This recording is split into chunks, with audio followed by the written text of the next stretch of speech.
तुम मायके क्यों नहीं चली जाती? मम्मी, मैं आपसे बाद में बात करती हूँ। अभी बहुत काम है घर में।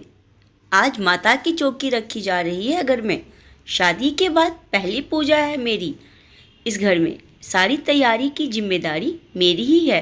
मैं नहीं चाहती कि कुछ कमी रह जाए। इतना कहकर संध्या ने फ़ोन काट दिया। सिर्फ 5 महीने ही हुए थे संध्या और ऋषभ की शादी को। वैसे तो संध्या कामकाज में ठीक ठाक है, लेकिन इस तरह के पूजा पाठ या फैमिली फंक्शन में संध्या का उत्साह देखते बनता था। माता की चौकी का कार्यक्रम अच्छे से निपट गया, लेकिन संध्या का कमर दर्द शुरू हो गया। उठना बैठना मुश्किल हो गया। डॉक्टर को भी दिखाया गया, लेकिन दर्द वैसे का वैसे ही बना रहा। डॉक्टर ने बेड रेस्ट करने को कहा। ऋषभ और उसकी माँ ने संध्या से कहा कि तुम मायके क्यों नहीं चली जाती? वहाँ तुम्हें आराम मिलेगा। शादी को ज़्यादा समय भी नहीं हुआ था। ऐसे में पति से दूर रहने का ख्याल, लेकिन कहना भी अच्छा नहीं लग रहा था कि नहीं, मैं कहीं नहीं जाऊंगी, यहीं रहूंगी। भाई लेने भी आ गया। भारी मन से विदाई हुई। वैसे तो लड़कियों को मायके जाना पसंद है, लेकिन जब बात पति के बिना रहने की आती है तब सारा मज़ा किरकिरा हो जाता है। और शादी को इतना कम समय बीता हो तो और भी ज़्यादा। कितने अच्छे हैं तेरे ससुराल वाले जो तुझे मायके भेज दिए, वरना बाकी लोग तो कितना चिक चिक करते हैं। मायके के नाम से संध्या की माँ अपनी बेटी की किस्मत पर नाच करती। 15 दिन बाद जब संध्या ठीक हो गई थी तो ऋषभ उसे लेने आ गया। धीरे धीरे समय बीतने लगा।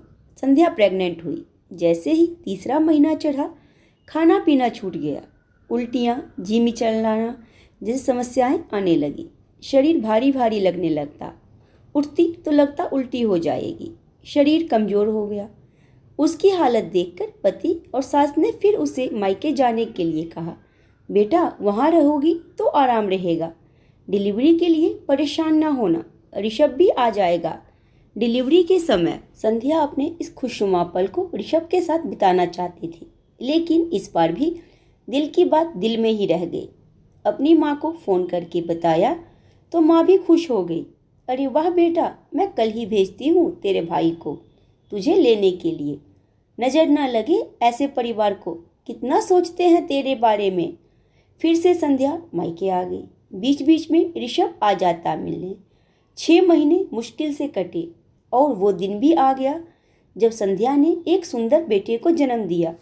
सास ससुर भी आए थे ऋषभ के साथ पोते को देखने। 1 महीने बाद का दिन रखवाकर फिर विदाई हुई संध्या की। अपने बेटे के साथ संध्या ससुराल आ गई। अब तो सारा समय बच्चे के देखभाल में बीतता। घर के कामों में सास की मदद नहीं कर पाती, ऊपर से सास की ही मदद लेनी पड़ती बच्चा संभालने के लिए। कुछ दिन तो ऐसे ही बीते। फिर सासू माँ ने भी हाथ खड़े कर दिए। बेटा, एक काम करो, जब तक बच्चा बड़ा नहीं हो जाता तब तक मायके में रहो। वहाँ तुम्हारी और बच्चे की अच्छे से देखभाल हो जाएगी। अब संध्या को लगने लगा कि ये घर उसका है ही नहीं। जब ससुराल वाले चाहे भगा देते हैं, जब चाहे बुला लेते हैं। दबे शब्दों में विरोध भी किया उसने, लेकिन कोई फायदा नहीं। ऋषभ भी चाहता था कि संध्या मायके में रहे। संध्या मायके चली गई। मायके में उसका और बच्चे का पूरा ध्यान रखा जाने लगा, लेकिन संध्या के मन में बात चुभ गई। क्या सच में मेरे ससुराल वाले मेरा भला सोचते हैं या अपनी जिम्मेदारियों से भागते हैं? कभी कोई तीज त्योहार में मुझे मायके नहीं भेजा, लेकिन बीमारी में मायके जाने के लिए क्यों कहते हैं?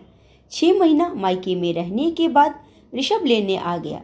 अब बच्चा भी थोड़ा बड़ा हो गया था। संध्या अब घर और बच्चा दोनों संभालने लगी थी। बच्चा 1 साल का हो गया।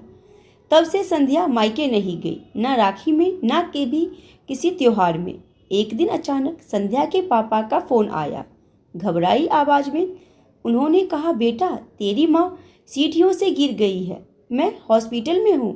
डॉक्टर ने कहा है कि पैर की हड्डी में फ्रैक्चर हो गई है। तू आ जाती बेटा तो अच्छा रहता। संध्या रोते रोते सासू माँ को पूरी बात बताकर मायके आ जाती है।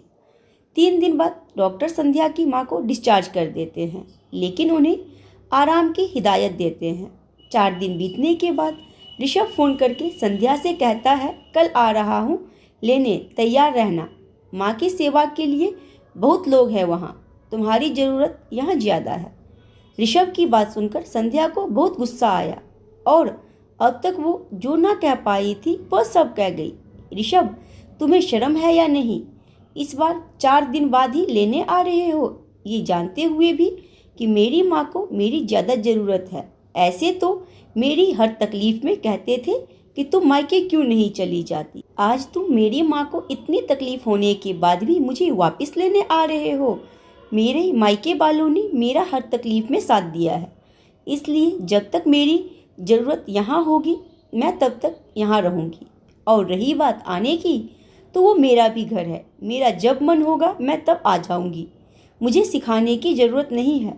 इतना कहकर संध्या ने फ़ोन काट दिया। अपनी राय मुझे कमेंट बॉक्स में जरूर दें। अगर कहानी पसंद आई हो तो वीडियो को लाइक करें, वीडियो को शेयर जरूर करें।